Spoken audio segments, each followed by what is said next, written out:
Expedientes TVC. ¿Qué tal? ¿Cómo están? Qué gusto que nos acompañen de nuevo aquí en Expedientes TVC. Hoy vamos a platicar y tengo el gusto de recibir de nueva cuenta en Expedientes TVC a Luis Pasos. Mi querido Luis, un Gracias, gusto Paco, recibirte. Muchísimas gracias. Por invitarme. Vamos a hablar de tu más reciente libro, Justicia Social Injusta, el robo legalizado. El título es bastante sugerente. Justicia social. Primero tendríamos que entender a qué le llamamos justicia social. Mira, hay términos en las ciencias sociales que son muy bonitos y son utilizados por los políticos. Claro.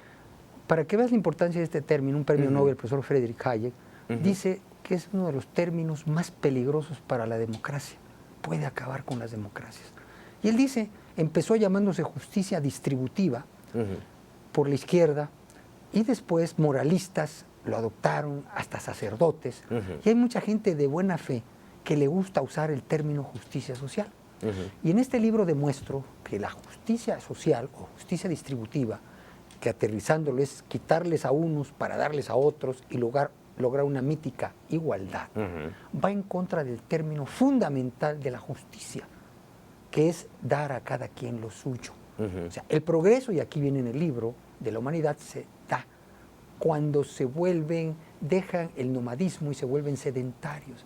Y ahí surge un derecho fundamental del hombre de propiedad.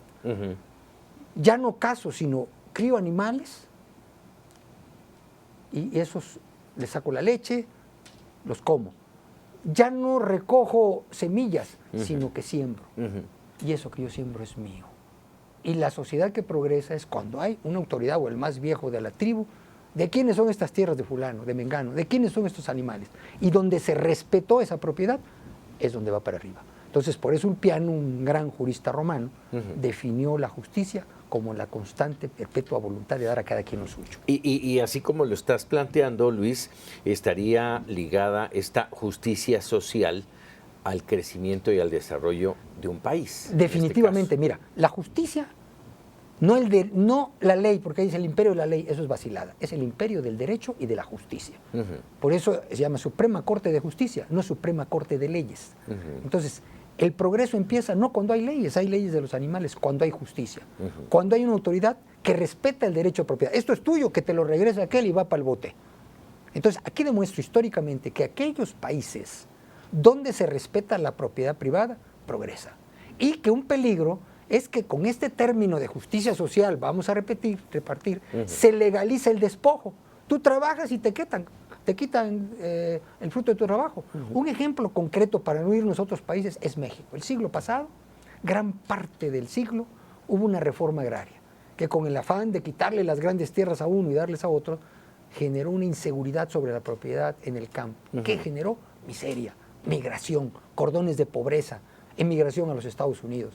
Entonces, en todos los países, la misma Rusia, a principios del siglo pasado, su constitución, que aquí viene, y casi es inédito porque nadie conoce la constitución soviética, y viene en traducción de algunas partes, vemos cómo el fondo del socialismo es quitarle a unos para darle a los otros. Y ahora hay el neosocialismo, precisamente basado en el término justicia social, que justifica que a unos le quiten y le den a otro. Y además, ahí analizo otra cosa, el gasto social, que es un mito, el gasto social. Y ahí demuestro que tanto en México como en Argentina como en España, el gasto social ha empobrecido y ha justificado también corrupción. No es solución, ni el gasto social ni la justicia social. Y déjame irme un poco más allá, déjame quitarle el social a la justicia y quedarnos exclusivamente con este término que y te lo pregunto, es una mera ilusión. Es una falacia el tener justicia en un país como el que estamos viviendo, plagado de corrupción, de impunidad, y que ha aplastado esa justicia. Definitivamente, el problema es que el gobierno justifica gastos, justifica déficit presupuestarios, justifica altos impuestos, diciendo que va a hacer justicia social. ¿Qué le respondo yo? Haz justicia, papacito, haz justicia secas, que haya menos robos. Hay leyes. Que haya menos robos, porque el que roba sale enseguida. Está tan ocupado el gobierno haciendo tantas cosas, repartiendo programas desde justicia social y que todo eso, que olvida la justicia a secas. Entonces, esto es lo que hace falta en México, justicia, no justicia social. Sí, terrible. Ahorita ahorita que haces esa mención, me hiciste recordar al ex gobernador de Tabasco. Apenas, si no mal recuerdo, en 2017 sentenciado a 11 años de cárcel. Granier. Y apenas hace unos días liberado. Dices, a ver, ¿y dónde está la justicia? ¿No? Eso es lo que nos hace falta. Así es. El cumplimiento de las leyes. Sí, ahora, aquí desgraciadamente hay dos tipos de leyes. Que algunas se aplican para los ricos y otras para los pobres. Entonces, como decimos, a ver, ¿en dónde debe haber igualdad? Es otro término también demagógico. ¿A dónde debe haber igual? Ante la ley. Y las leyes tienen que ser justas. No igualdad de ingresos. Ese es el mito que muchas gentes piensan, va a llegar este gobierno, todos vamos a ser ricos. Es mentira. Entonces, ¿qué es lo que necesitamos? Que se trate igual al hombre que a la mujer ante la ley, al pobre que al rico. Que tengan todos las mismas oportunidades de educación, pero no que tengan el mismo ingreso. La gente, aquí hago ver que hay una confusión entre combatir la pobreza y combatir la igualdad. Paradójicamente, en donde hay más desigualdad, hay más progreso. Por ejemplo, China, yo estuve en China en los años finales de los 70, y había gran igualdad. Todos eran pobres, no había clase media. Hay uno que se llama índice de Gini, que es para había los pobres y los que estaban los ricos, hasta arriba. Que es el gobierno. Claro. Ahora hay clase media. Entonces, ¿qué se necesita? No que el gobierno reparta, no que el gobierno distribuya, que esa es la justicia social bajada a la realidad. Entonces el gobierno dice, te vamos a quitar esto porque se lo vamos a dar al otro. Y se cumple el dicho que el que parte se queda con la mayor parte. Y en el libro demuestro históricamente que los países en donde se ha respetado la propiedad, como los Estados Unidos, que no nos gusta compararnos a ellos, pero pues ahí van los campesinos que fueron víctima de una reforma agraria que lo único que hizo es generar miseria. Pues allá hay grandes extensiones, pero van nuestros mexicanos, víctimas de la justicia social, para allá. Ahorita veía un dato interesante. Las remesas que mandan los trabajadores de Estados Unidos, de un país neoliberal, a México, benefician más a los pobres que en México, que todos los programas de gasto social que hay en México. Los programas sociales, los llamados programas sociales, que incluso llegan a repetirse uno sobre otro, y que finalmente, en muchos de los casos, no llegan a su destino. Mira, el Instituto Indigenista, que ya le cambiaron de nombre, porque todos los gobiernos cambian de nombre, no nada más el actual, todos llegan y cambian de nombre y es lo mismo. De cada peso que gastan, esto está con base en el 2014, que es el año que analicé, porque tardan, 6 centavos llegan a los indígenas. Todos los demás se van en sueldos, en prestaciones, o no se sabe dónde está. Pero es la justicia social. Con eso no te metas, porque si no los indígenas van a estar pobres. Precisamente la justicia social los ha mantenido pobres, porque es su carne de cañón, son sus clientes. En todo este entorno, Luis, llevamos décadas con administraciones diciendo vamos a acabar con la pobreza, vamos a acabar con la desigualdad. Y eso simplemente no ocurre. ¿Qué ha fallado? Mira, primero, ¿qué ha justificado? ¿Por qué el político populista habla de vamos con la igualdad, vamos a acabar con la pobreza? Porque eso le deja dinero y le deja poder. Dividendos. Le deja dividendos. O sea, tiene un control. En México, el PRI, su mayor bancada era en el campo. ¿Cómo lograron esa mayor bancada? Con los subsidios, con los precios de garantías, con la cosa esta de la autosuficiencia alimentaria, que eso ya estuvo con Echeverría, porque ahora lo presentan como nuevo, eso ya fracasó y estuvo como Echeverría. Todo eso en nombre de qué se hizo, del gasto social. Vamos a darle químicos gratis a la gente. ¿Cómo es el gasto social? Entonces robaban, compraban a sobreprecios. Por eso es popular la justicia social, porque nadie se opone a ella. Yo este libro pues es criticado por los santones de la sociedad, de los pobres. Entonces tú no quieres que ayudemos a los pobres. No, sí quiero que lo ayuden, pero que no los utilicen con el término justicia social ni gasto social. Sí, no les des, ponlos donde hay, ¿no? Así como es, dicen. sí. Ahora, hablabas incluso de toda esta situación del viejo PRI y me hiciste recordar, hablando de las propiedades, ¿cuántas veces se repartieron el territorio? 4 veces. Fíjate. 4 veces. Y aún hoy hay injusticia. Que repartir. Exacto. Mira, una anécdota interesante. López Portillo le dice a su gente,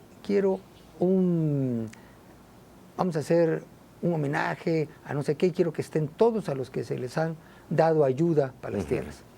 Cuando van a buscar, le dijeron, y esto trascendió a la prensa, le dijeron, señor, no existen, todos son nombres inventados, ese dinero lo agarraron otros. Fíjate.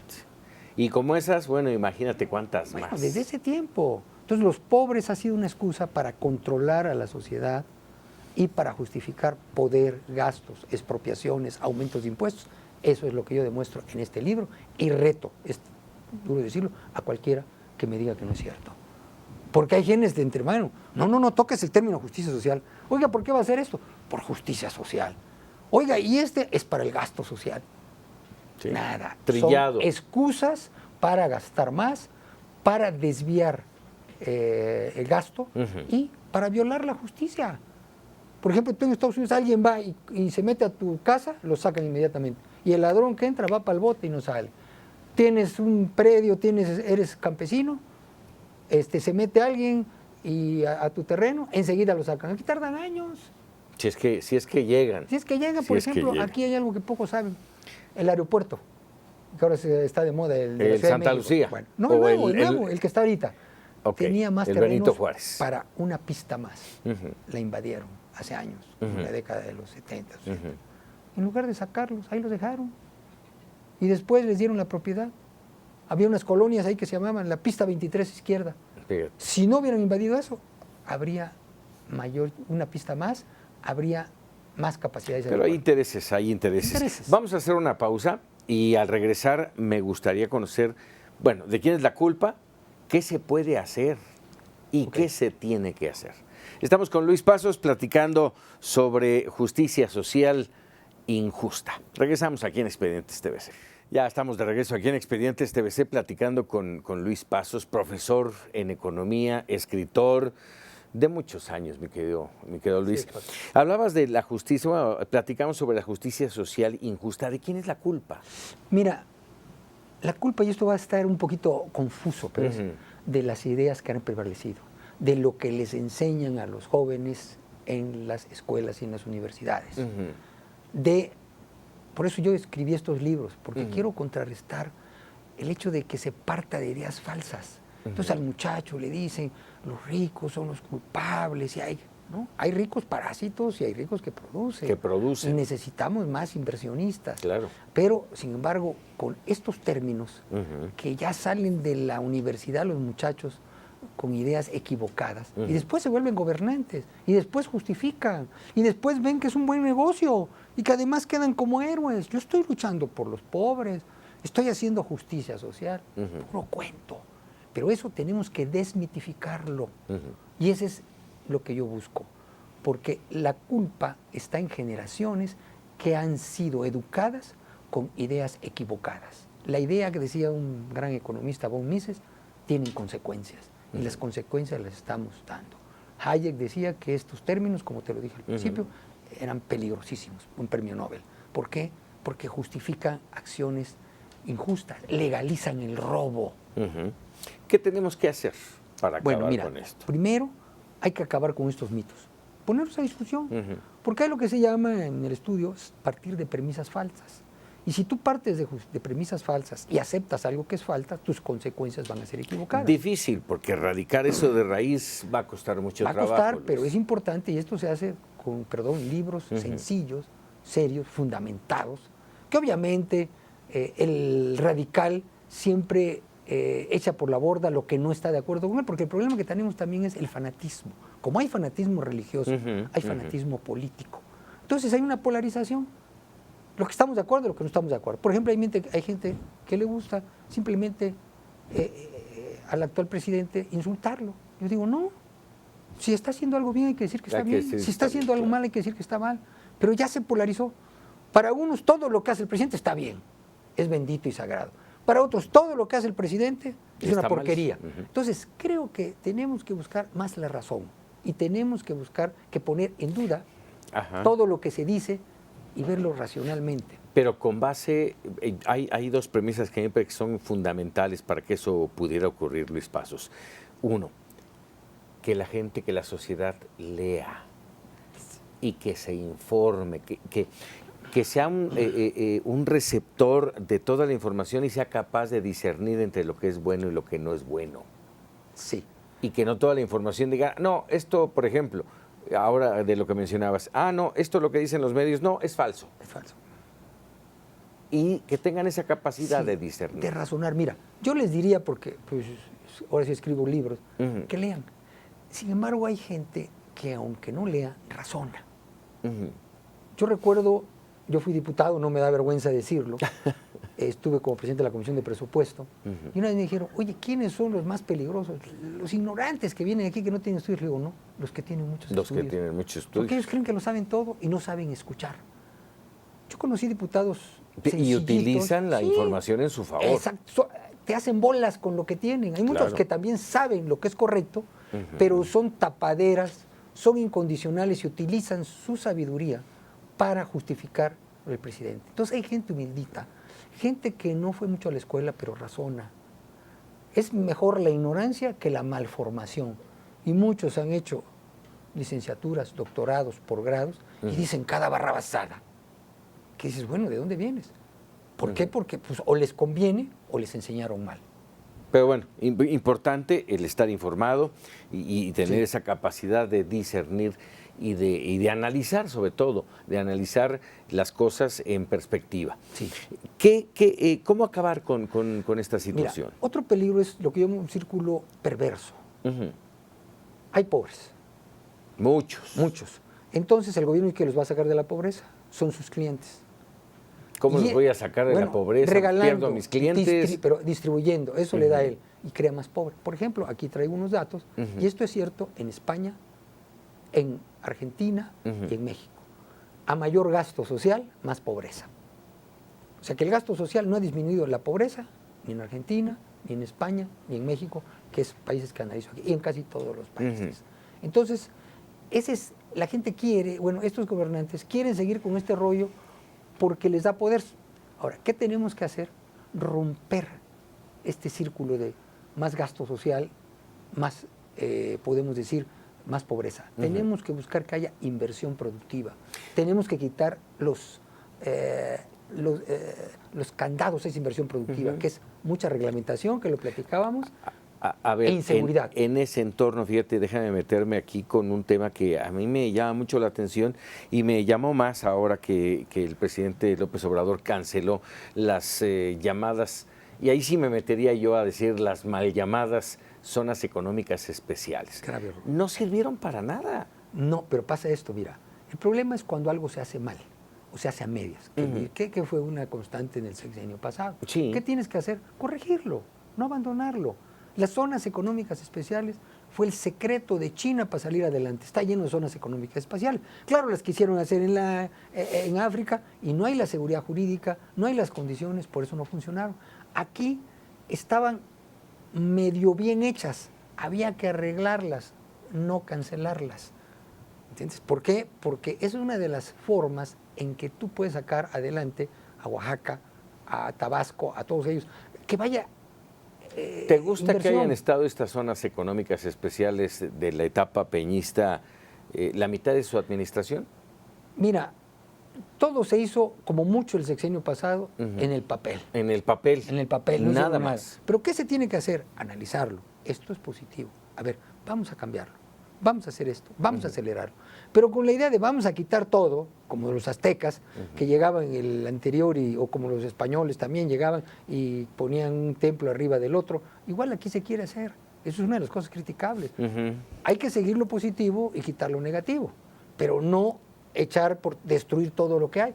¿Qué impidió, por ejemplo, que en estas llamadas zonas económicas especiales, Oaxaca, Chiapas, Michoacán, Yucatán, Veracruz, llegara la inversión y hiciera explosión esa necesidad de trabajo y de desarrollo? Por un lado estaba llegando, pero por otro lado la inseguridad jurídica y la inseguridad de las personas. Tú no vas a ir a un lugar donde te pueden matar y secuestrar. Y después ya la expectativa de que venía otro gobierno, porque son inversiones a largo plazo, hizo que se frenaran. Entonces había que decir, confirmamos estas zonas, vamos a cambiar esto. Por ejemplo, yo analicé lo que eran las zonas económicas y daban fundamentalmente es bajar impuestos, bajar reglamentación, facilitar. Exacto, facilitar. Eso es. Pero lo daban por pocos años, 10, 15 años. Y para una empresa de largo plazo no es suficiente. Entonces en China y todo eso te lo dan y te lo firman y no te molesta. Y hay que bajar toda la cuestión leyes laborales, que está llena de demagogia también. Entonces todo eso, dar libertades laborales, flexibilidad laboral, bajar impuestos, eso lo tenía que haber hecho. ¿Ayudará esta reforma laboral? Aprovecho que tú lo mencionas. Yo creo que no. Mira, hay muchas reformas laborales. Entre más cargas le dan al patrón, hay menos empleos. Y esta reforma laboral está dándole más cargas que no van a perjudicar a las grandes empresas, sí a las medianas, sí a las pequeñas. Entonces, es muy demagógica esta reforma. Por ejemplo, hay gente que todavía cree que el salario mínimo va a aumentar los salarios. No es cierto. Si los salarios mínimos aumentaran por ley, ya no habría pobres. Entonces, lo que debemos hacer es una reforma flexible, lo cual no le conviene a los sindicatos de Estados Unidos, que están atrás de esta reforma en México, porque ellos lo que quieren es sacarnos de la competencia. Y Trump no quiso pelearse con ellos y lo pasó, que se freguen los mexicanos, sin saber que nosotros somos los que le damos más reciprocidad. Dime, ya en todo este entorno y aprovechando que te tengo aquí en Expedientes TVC, con todo este tema, ¿cómo ves a la Cuarta Transformación en este sentido? Mira, la Cuarta Transformación, o llamada Cuarta Transformación, hay cosas positivas, voy a empezar con eso. Totalmente de acuerdo. ¿Qué es las positivas? Vienen del lado de que hay funcionarios, vamos a decir, el secretario de Hacienda, que ha tratado de mantener un equilibrio, que bajó el gasto brutalmente, si tú quieres, y sacó a muchos gente que no debía salir, a muchos técnicos, pero no había otra. Bajaron el gasto, hay un equilibrio, más o menos hasta ahora, difícil de mantener, y el lado contrario son todas las promesas que cuestan dinero, que aritméticamente no son viables. No da. No da. Además, el problema es que recibió un país en quiebra, un Pemex quebrado, que ese Pemex quebrado, la única forma de salir adelante es a través de que sean los particulares lo que salgan adelante.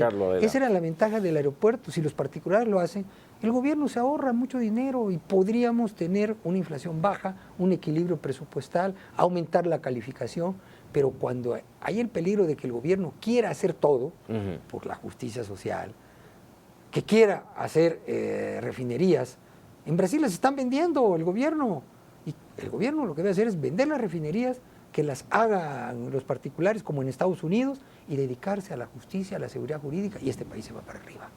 Pero pues obviamente que hay muchos interesados, contratistas, el sindicato, todos que quieran seguir mamando de Pemex, que está quebrado. Las jubilaciones, es vergonzoso. Tú sabes que lo que va a destinar para jubilaciones en Pemex y la CFE este año es mayor que el presupuesto de la Secretaría de Marina, el doble que el presupuesto. Entonces, gente de 55 años que ya anda feliz en la calle, con jubilaciones tremendas, en aras de la justicia social malentendida y abusada. Pues vamos a esperar a ver qué nos depara esta administración en este tema y en muchos otros más, por supuesto.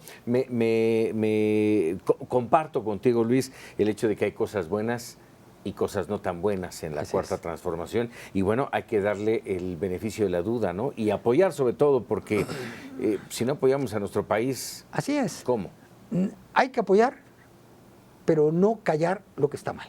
Así es. Porque si no nos volvemos incondicionales y este país no va adelante. Así es. Luis Pasos, como siempre, gracias, un Paco, gusto muy amable. recibirte aquí en Expedientes TVC. Justicia social injusta, ya está a la venta evidentemente en todos lados, lo pueden conseguir, es fácil, de fácil lectura, 146 páginas, al estilo de Luis Pasos, muy dúctil, muy ligero y con datos importantes. Así es. Luis, muchísimas gracias. Gracias a ti, Paco. Hasta luego y hasta la próxima. Muchas gracias.